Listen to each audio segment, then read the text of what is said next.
A mother and father sentenced to prison. Their toddler got hold of fentanyl and overdosed, which caused permanent brain damage for the child. It is 11 o'clock on this Friday night. I'm Elizabeth Din. Today's decision from a judge comes after the pair failed to show up to their court hearing last month. A deal on the table for the parents, no longer an option. Ariel Yakabazi joins us live from the Multnomah County Courthouse tonight. Ariel, what can you tell us about this case, which has some heartbreaking details? Certainly very heartbreaking, Liz. Now, the couple's child, who is now 5 years old, was 3 years old at the time of his fentanyl overdose.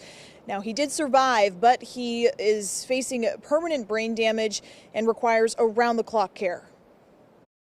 I love my baby.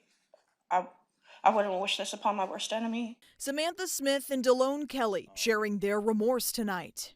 I just want to say I'm sorry for everything. The boy's parents pleading guilty to assault and criminal mistreatment connected to the then 3-year-old's fentanyl overdose in 2023. They also made a deal with the Multnomah County DA's office. We would give the parents time to get their affairs in orders,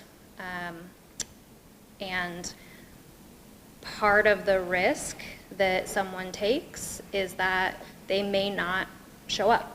Which is exactly what happened. The pair didn't turn themselves in until April 28th, several weeks after their original sentencing date, meaning that original deal is gone. Mr.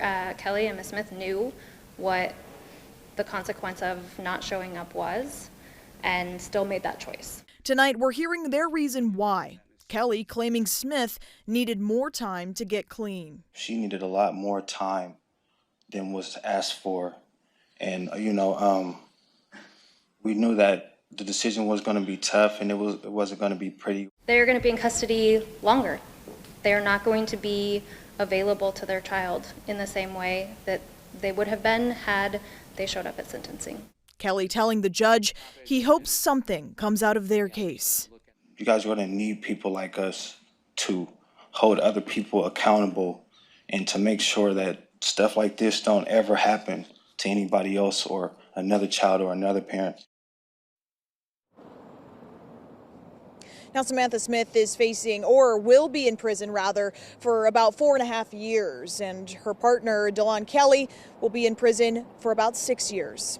Reporting in downtown Portland tonight, Ariel Yakabazi, KOIN 6 News. Yeah, and it was interesting to see how at the end there of your report, Ariel, it sounded like he did hope that perhaps maybe other people can learn from this, that there isn't just nothing from this heartbreaking case. Ariel, thank you so much.